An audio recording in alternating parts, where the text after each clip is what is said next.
domain. Yes. Kanang i-kuha yung values, beliefs, inyong mga attitudes. So, dire magkuha na ako ang report. So, nilagyan mo ako. Okay. Cognitive and affective domains are inseparable aspects of a learner, di ba? Kung dili effect ay joke. Kung walay cognitive, wala po effective. Kung walay affective, walay cognitive. Ay, pwede naman walay affective pero na cognitive. Kulang siya. So, at the end of this chapter, you should be able to develop instruments for assessing effective learning. So, familiar mo atong katawid ang mga questionnaire nga once or no, always, seldom, never, itong mga nato bitaw. Pero daghan mo siya types, hindi lang ingon nato. Ma-discuss ko siya ron on. Okay. Cognitive and affective domains are inseparable aspects of learner. Each completes one another with respect to learner's important domains. Proper ongoing assessment of the affective domain, students' attitude, values, dispositions, and ethical perspectives. Sumoto ang scope sa affective domain. So there are methods of assessing affective targets in some subject. Okay. So there are three feasible methods of assessing affective traits and dispositions. These methods are teacher observations, student self-report, and peer rating. So nakasulay naman siguro tayo, no? Kaning teacher observation always maning. Ang kaning student self-report, wala man kayo, no? Dili siya always labaw na karon, dili siya always mahitabo, no? As well as the peer rating. So since affective traits are not directly observable, di ba palay-lahi man ang, di ba, uban good mood. So ganan siya mo answer karon, pagka next lahi lang good. So dili inconsistent ang result bitaw, so dili siya mahimong reliable. So mo na ni siya, there are three considerations in assessing affect. So these are: first, emotions and feelings change quickly, most especially for young children and during early adolescence. Pare sa tuwa, di ba? Kanang ganagana lang. Oh. Ang uban dili consistent ang ilang answer ba kay depende sa ilang mood bitaw. So which means that to obtain a valid indication of an individual student's emotion or feeling, it is necessary to conduct several assessments. One assessment is not reliable, meaning kadaghan mo siya buhaton. Second, use varied approaches in measuring the same affective trait as possible. It is better not to rely on a single method, meaning kanang lahi-lahi bitaw yung gamito, dili na ka mustik ang method bitaw, kaya makuha na siya unya, ma-discuss na ang mga methods. So for example, student self-report may be fake, hence may significantly meddle in the results. Di ba naiuban rin kapuyan mo basa, sige kanina lang, di ba? So, mauto siya. In order to obtain reliable result, dapat kinahanglan kadaghan ka mag-conduct of assessment. So third is lahi na siya nga method kay kanilaging like for example kani nga method gi-fake niya ang answer basta sa sunod dili na bitaw.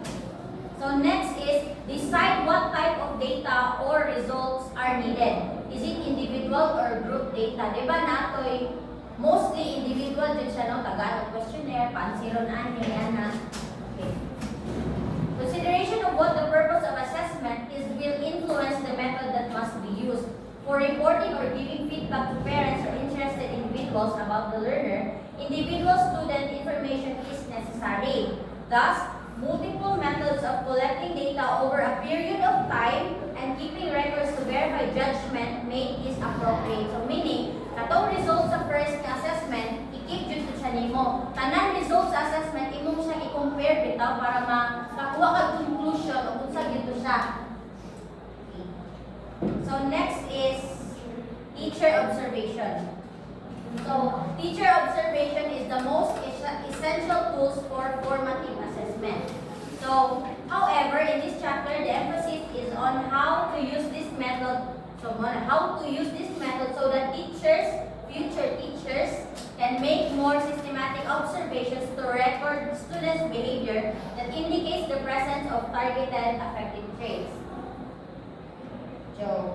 So, in using observation, the first thing to do is to determine in advance how specific behaviors relate to the target. It starts with a vivid definition of the trait. For example, wala na siya nabutang. Naay duha ka student behaviors indicating positive and negative attitudes towards learning. Ano siya? Ang positive, rarely misses class, rarely late to class, ask a lot of questions, di ba? Kasagara, dali, ay nalang mo tanan, kaya ang dali mo ang kasi. Sa gamit daw, clarifications pa.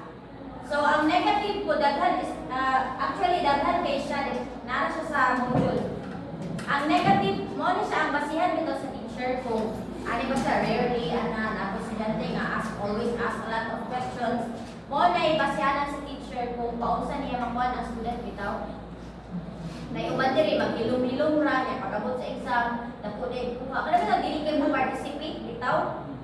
Mo nang usahay ma-misinterpret bitaw sa ubang teachers kang kani siya dili kay mo participate sa klase, ang mas matagan og ganang spotlight katong sige pangutana, sige participate.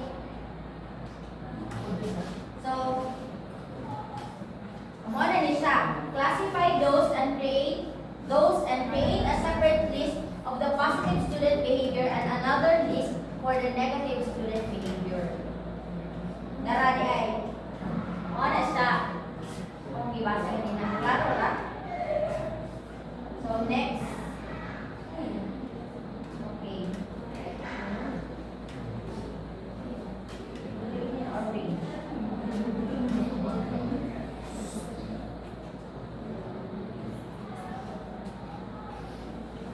So, Macmillan suggested that the best approach is to develop a list of positive and negative behaviors. Di ba, dali ra makakuha ng, maka-assess ang teacher, kung na siya basis bitaw, kung for example, mag-imo na kadaan bitaw yung na.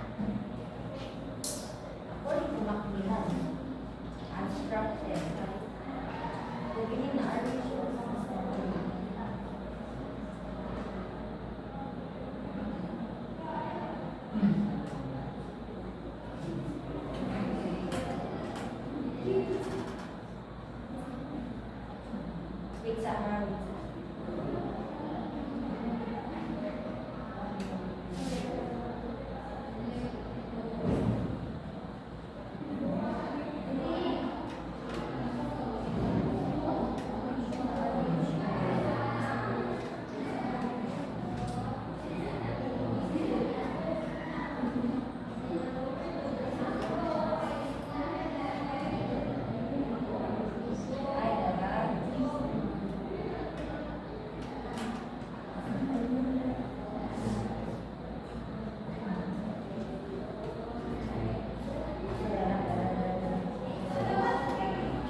Next is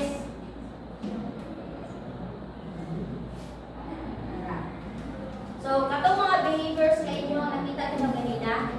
So these behaviors provide foundation in developing guidelines, checklists, or rating scales.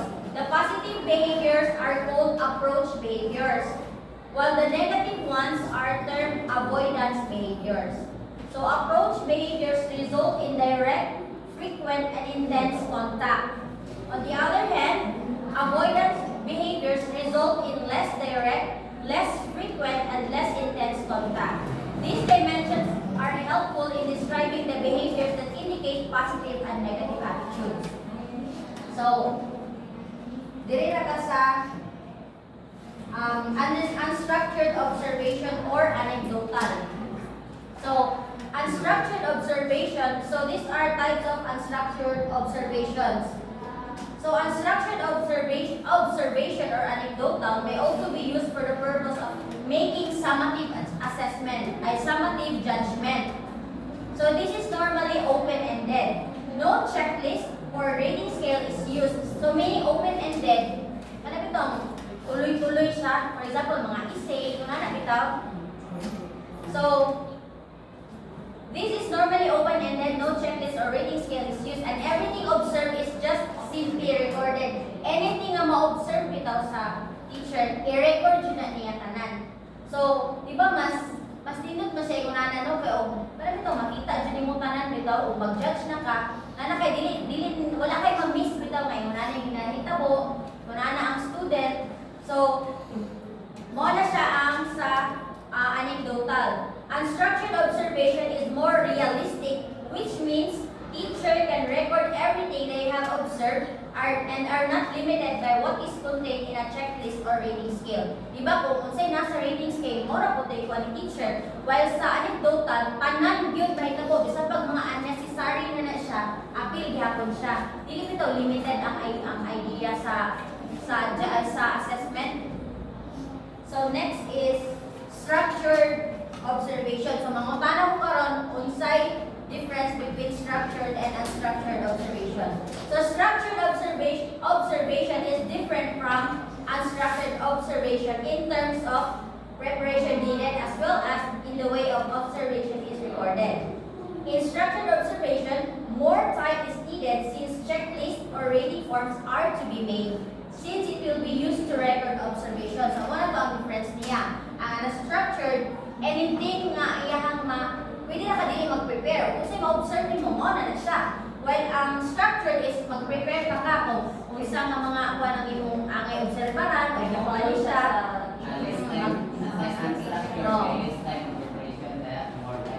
The form is generated from a list of positive and negative behaviors. Katong gingon ni Macmillan dito, mo to siya ay structured observation. Diba? For example, kaning estudyante always say, kaning estudyante always mag-ask o question. So, mo to siya ang example basis sa structured observation. So these are the things to be considered of teacher observation method will be utilized to assess effect. First, so determine behaviors to be observed in advance. Sa kuha na niya siya katong teacher observation. Second, record students important data such as time, data, and place. Next, sa kuha na niya siya sa structured observation in first, determine behaviors to be observed in advance. Diba? Magbutang ka daan dito. Second, record students important data. Ano to? Magbutang ka time, mga data, and place. So if unstructured, record brief descriptions of relevant behavior. So muna din naturang mga relevant, din na to i-access to mga unnecessary. So next is keep interpretations separate from descriptions. Next, record both positive and negative behaviors. Then have as much observation of each student as necessary. Then avoid personal biases. So na uban favorite ni teacher. So isa pag iuna na siya, i-quality teacher kay favorite din siya. So narabadjing na rin mga teacher, mga bias, kay friend man niya. Record immediately the observations. So dapat kung karon na siya nito mo, i-record mo sa dahil kay kasi pag malahi ka niyo record, malintan mo, may mga nito siya. Then apply a simple and efficient procedure. Dili na kaatong ano lang, complex na kayo, hindi mo na lang ka.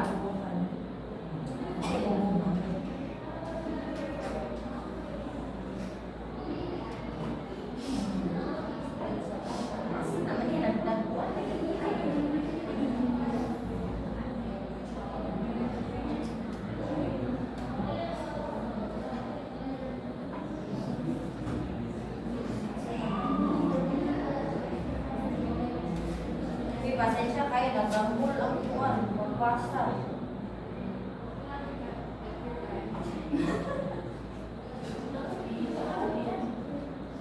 Tara.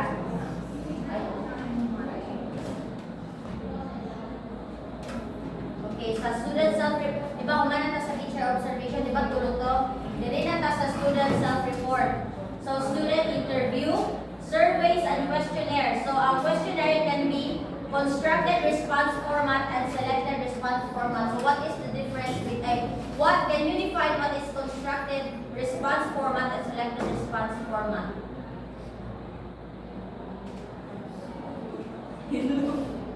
So from the word itself, constructed meaning kamo mismo mag-answer mo murag mga essay, kunana or inuha pa siyang sumpayan baka ang selected is katong mag pwede check na lang ka or na.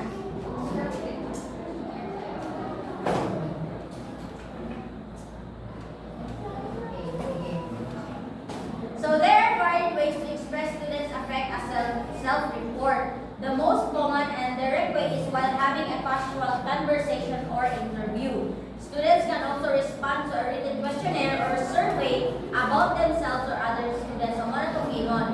Pwede interview, pwede po mag-answer o questionnaire. So, dirita sa student review. Ano sa student review? So, there are different types of personal communications that teachers can use with their students, like individual or group interviews, discussions, and casual conversations to assess affect. It is similar to observations, but in here, there is an opportunity that teachers may have direct involvement with the students wherein teachers can probe and respond for better understanding. Diba? Mas nindot man tong personal jud ka magstorya ang estudyante kayo. Nasa sana ba maka-respond ang teacher unlike sa katong checklist, ikaw ra mag-check, wala na ikan ito para mas makasabot ang estudyante. Wala na ba ka ng exchange of conversation bitaw? So, it is important that teachers' trust must be established so that students' true feelings and beliefs will be revealed. So, dapat yun kayo, kuban, maulaw yun ni Ma'am Oy, alas i-judge ko niya. So, dapat ma-build sa isa ka teacher, ano itong trust sa iyang estudyante, makuha niya ang trust. So, without trust, students may simply respond in a way that they will please the teacher, even if it is not true, the true reflection of their real self. So, mao na. Kanang ito, for ASCII, para mauman na ni. Bago na ako si Ma'am, bisag dili sakto. Nga ito side, ha?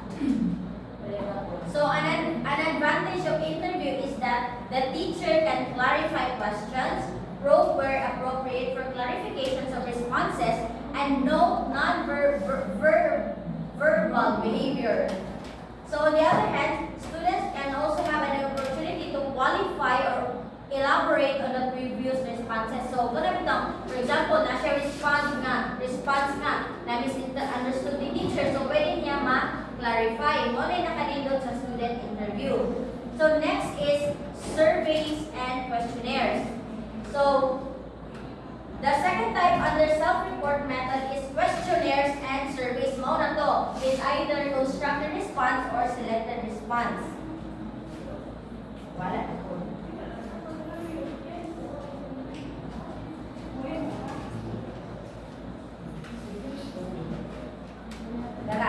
Constructive response, it is a straightforward approach asking students about their affect by responding to simple statement or question. Mo na to, sila yung pansiro din bitaw matubag-tubig sila sa teacher. While ang selected response is there are three ways of implanting the selected response format in assessing effective learning outcomes. So these are rating scales, semantic differential scale, and checklist. So dili ta familiar ani uban na kaning selected response format kaya ang ako lang is lang rating scale bitaw sa darat. So although nay advantage ang atong student review, na ako'y advantage ang atong surveys and questionnaire. So the advantage of selected response format is that it assures anonymity, meaning optional kung magbutang ka ngalan nila or dili. Anonymous ka ba?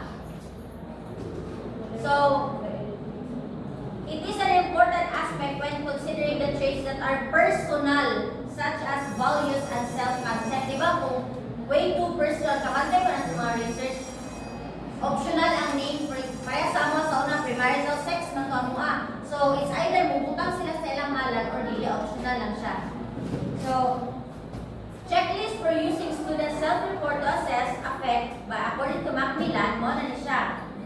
Give measures for focus on specific affective traits, establish trust with students, match responses format to the trait being assessed, give questionnaires brief kay og taas kayo, kapoy na kayo basa, answer na lang ta, kapoy ang basa niyo.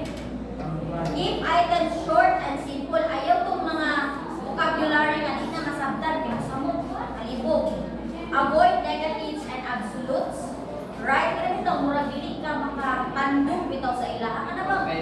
Murag neutral ra bitaw ka dili mo nga murag manghigo jud ka sa ilaha ba? Ang lain bitaw sa ilaha mo bitaw. Write items in present tense. Kana jud gusto ko mag-past tense ka I was one before ana lain ba kayo. Avoid double-barreled items. So next is sa peer, ano na peer ratings na siya sa kanina dapat.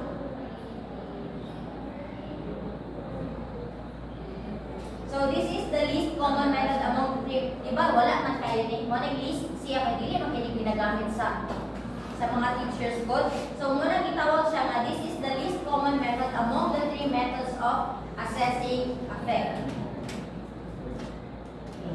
So peer rating or appraisal is the least common method among the three because of the nature of learners. They do not always take this activity seriously. Diba kapoy kanina lang kaya ano man kay kapoy biya diba? Unlike sa katong mag-answer ka kadali ra kayo. Kaya ako ba a friend man minimum dili na ko nibutang kay friend biya kay lisod ko daw to na ko siya friend biya kay.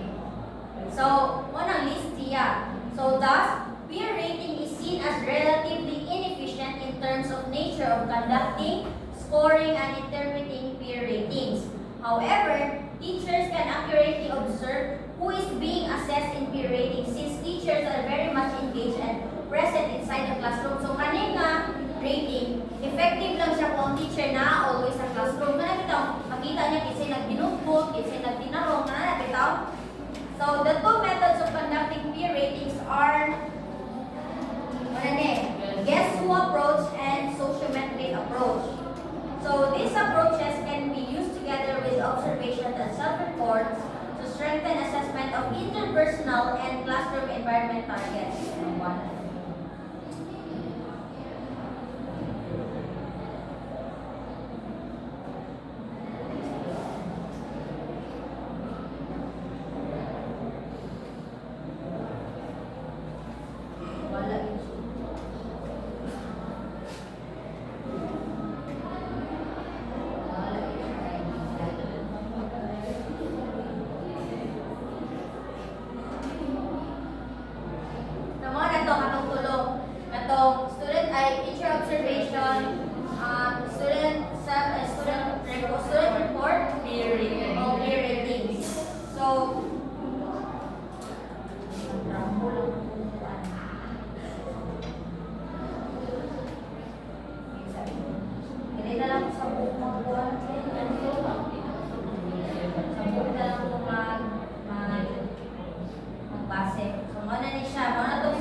Utilizing the different methods or combination of methods in assessing affect. So each of the three methods, observations, observation, self-report, and peer ratings that was discussed previously has its own advantages and disadvantages in choosing for which method or methods to be used. So consider the following factors. Number 1, type of affect that needs to be assessed. So meaning, kung nakay gusto ma-assess sa ilang, for example, ilang attitude ba kaha or ilang belief, dapat nakay target bitaw jud kay magbalin-balin bitaw imong pag maglibog na ka in terms of magwa ka conclusion. So a general reaction to something or someone can be best be gathered through observation. However, if attitude component is to be diagnosed, a self-report will give a better information. For example, so kung batasan daw, di ba, plastic, pinikuban, buutan, niya, pag suman ay DDI. So, ang dapat, kung attitude daw sa students ang imong gusto ma-assess, dapat self-report ang imong gamiton nga assessment. Observations can be supported by peer rating method if the target is socially oriented affect. So, meaning kanang paki-socialize nila, gamiton mo nimong peer rating. Next is, if the information needed is from group or individual responses, and if group response and tendencies are needed. So if group response, selected response self-report method is suited because it assures anonymity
ingon. Now, dili mag-align, dapat, alam itong, tawag kanina ng mapagmatsyag bitaw ka kay nabi ubal nga for compliance lang bitaw amo kuan mo manani siya mo answer ko ani kay para ra mo ni kay ma'am kanana bitaw.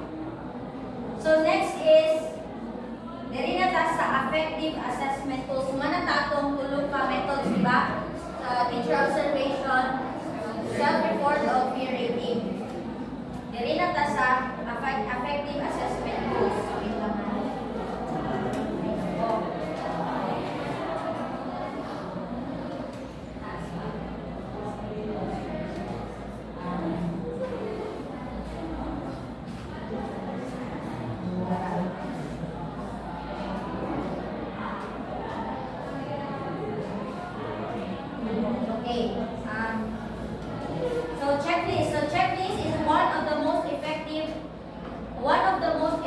Formative assessment strategies to monitor specific skills, behaviors, or dispositions of an individual or a group of students. So, what is familiar money checklist? Checklist. Okay, ano ba check?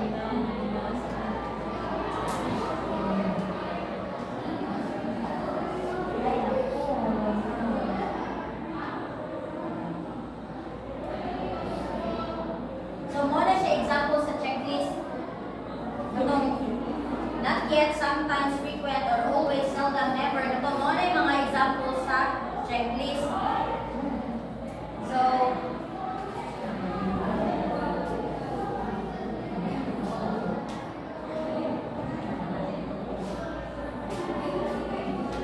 So, what is the criteria for checklist? So, dili ka makahimo og checklist kung basta-basta lang. Nasa criteria, depende sa gusto nimo makuha nga result.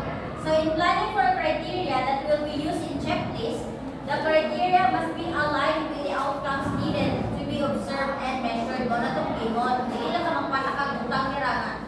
Ingon ana, o wala kay goal bitaw mga gusto nimo makuha. Generally, criterion is defined as a standard that serves as reference for judgment or decision. Okay, according to Popham, she explains that when teachers set criteria, the main emphasis is to use this criteria in making judgment regarding the adequacy of student responses, and the criteria will influence the way the response is scored.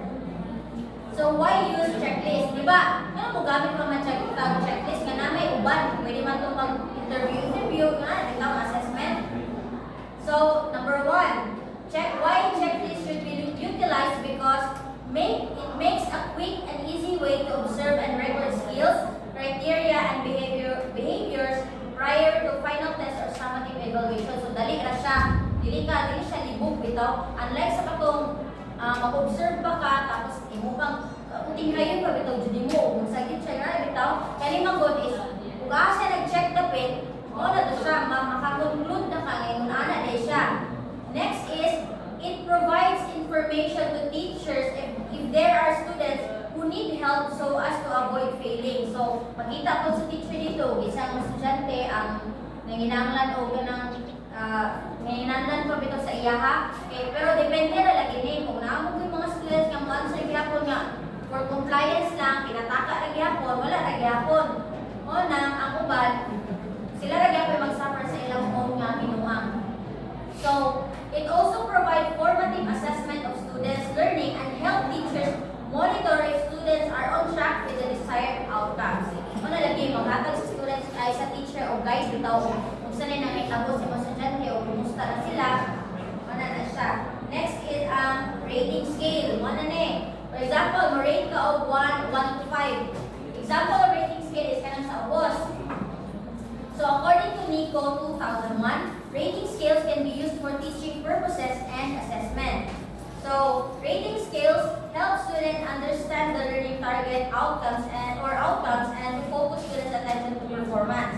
Rating scales also, updated rating scales give specific feedback to students as far as their strengths and weaknesses with respect to the targets to which they are measured. Students not only learn the standards but also internalize the set standards, and rating scales also help to show students growth and progress. So, mo ni siya ang rating scale attitude towards mathematics. O, di ba, dagdag. Wala mathematics yun ang example, kanabi o bandringan. Buringan o mathematics, dili ka sagot o mathematics. So, wala ang directions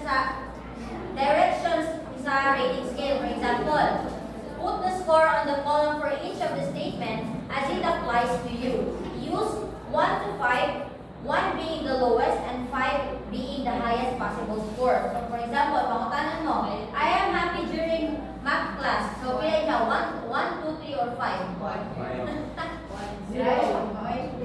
Yes. Math? Math? Oo, 100.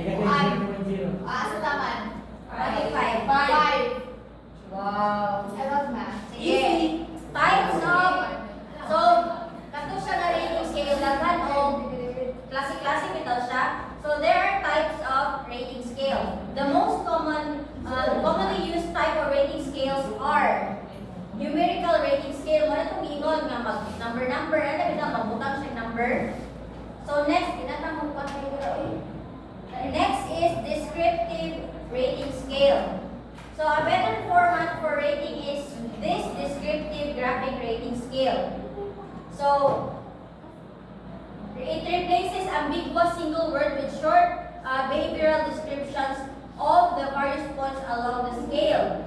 Describing the points of the scale by behavior leads to increased consistency of ratings across raters and students. So, for example,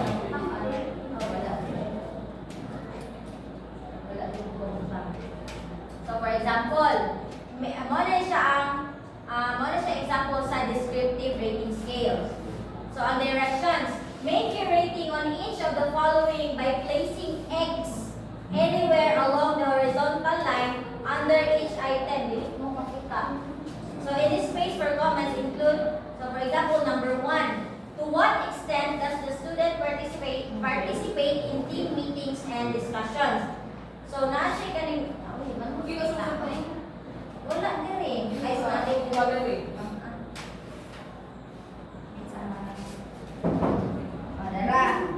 Pero nasa box, kita mo? So, muna siya ang example sa descriptive rating scale.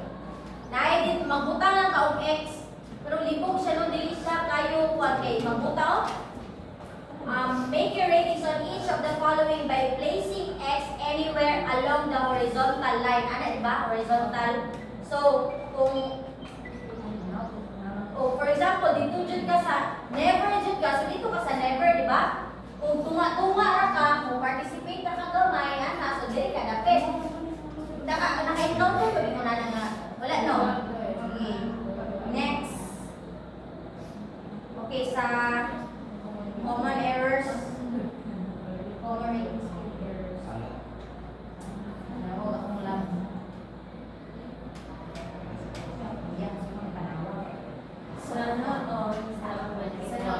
Tara. Common rating scale errors. So the table below contains the common rating scale errors that teachers and students must be familiar with in order to avoid committing such kind of errors during assessment. So first is leniency error. So what is leniency error? So it occurs when a teacher tends to make almost all ratings towards the high end of the scale, avoiding the low end of the scale. Kaya bitang magpa-placing bitaw ang teacher, mag-imo siya o ng rating scale na dapat ma-sure siya ang answer sa teacher is katong highest yun. Una siya leniency. Like daw, mo dyan ay observaran bitaw yun ato. Kano ito murag bias bitaw siya nga. Kana ma-sure yun ang teacher nga kanila yun ang answer high ra yun. Dili siya maghatag og negative bitaw mga kuwan sa iyaha kay basin pag for example, pare atong dito sa grade teacher nga always comes to class ready ana-ana. Nay manana bitaw makabalo gid siya nga tagaan siya gamay so dili niya i-appeal. So next is severity error. A teacher tends to make almost all rating towards the low end of the scale. This is the opposite of the leniency error. So opposite ni siya. Katong leniency is ina-sure niya nga tag-as ang rating sa iyaha. While ang ganing severity error is mura bitaw bias bitaw siya nga. For example, ang iyang tagaan ng rating is kaya nang example na ko ang president ha. Naman dyan mga president, naman yung ilahilahin ng president. So ang for example na ang check, ang kanang rating is naka-focus ng atong iyang gusto bitaw nga candidate. Well, bias bitaw mo na siya opposite sa leniency o sa severity. While sa central tendency error, it occurs when a teacher hesitates to use extremes and use only the middle part of the scale. Mo na ni siya mahadlok siya ratean og kanang gagmay. Kanang bitaw magpa-play safe bitaw siya. Makaban dili magurog kay ta pa-observe ani no kaya to mag-answer biya dayon. Halo effect. It occurs when a teacher lets or his or her general impression of the student affect how or she rates the student on a specific dimension.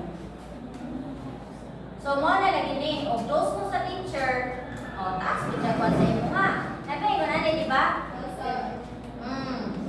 O dili ka lang si teacher nimo kay dili kay ka participate sa gamay pag grado nabi ko na di ba gamay ka rating. Mo na din naapod siya personal bias. It occurs when a teacher has a general tendency to use inappropriate or irrelevant stereotypes favoring boys over girls, from rich families over from middle income families or etc. Mo na lagi ni bias. Parehas na siya sa halo effect pero lain itong halo effect. So, logical error. It occurs when a teacher gives similar ratings to two or more dimensions that the teacher believes to be related, when in fact they are not related at all. Katulad ng mga tagulan ng teacher or kanang ito. Parehas, kanang ito, takhaw ra ang iyang pag-judge without dili mo na parehas bitaw ni sila. Kanang ito, dili consistent ang iyang kanang ito, ang iyang pag-observe dili bitaw consistent para lang jud kay ani parehas mo ko sila sa Angelo manay buutan si Juan buutan ko na bitaw ay grabe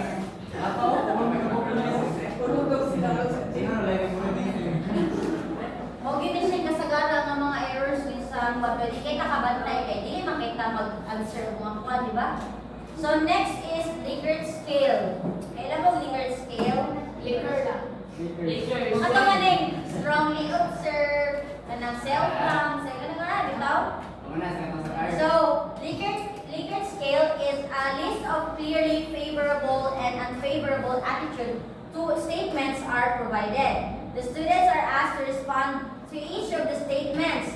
So it uses the 5-point scale. Mo na ni katong 5 for strongly observe, 4 for agree, 3 mo na siya taman sa strongly disagree which is 1. Wala. Sige, palitan na ko ang scale ha. Para mani. Wala. Hapit na kami na. Ay, tayo na.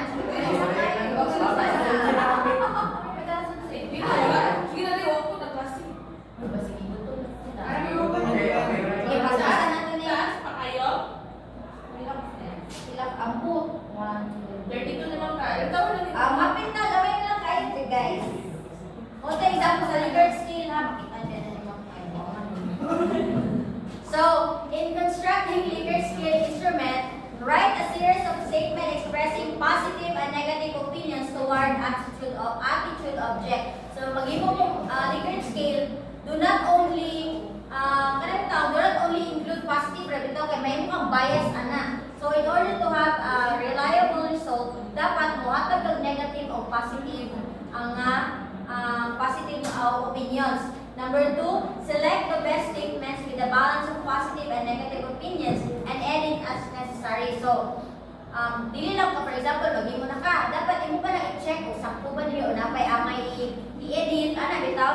So next is list the 3 statements combining the positive and negative and put the letters of the 5-point scale to the left of the each statement for easy marking. Mo na to nga ang katong strongly dapat jud mo na to ang form niya para dili isod ang pag-check, dili malibog ang mag-answer. Number 4, add the directions. Pinaka-importante directions nga pero ako ba di magbasa.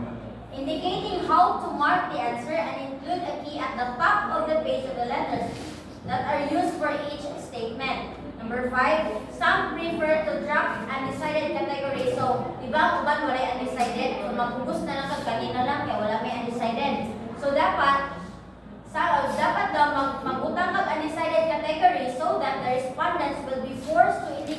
agreement or disagreement. So next is semantic differential scale mo na ni. These scales use adjective pairs that provide anchors for feelings and beliefs that are opposite in the direction and intensity. So example, mo na sa mathematics gihapon. So mabutang lang kana itong mga blank. Kung intense na jud kaayo ang imong kanang interesting na jud kay para sa imong math, so diri ka sa kaning tapad jud sa interesting. While kung boring na jud kayo, diri ka, pero tama-tama lang diri ka sa tumalapit. Ang kanang line nagkuha na siya intensity. So next is sentence completion, pinakasayon. Kanitong, for example, kani, I think mathematics as a subject is. So kani, I think mathematics as a subject is. As a subject is. Murag from Greenhouse. I like mathematics teachers the most because so mo din nindot po siya, di ba? Kay maka-express bitaw ka o anong like mga kuha, nanana. Wala siya ang sentence completion from the word sentence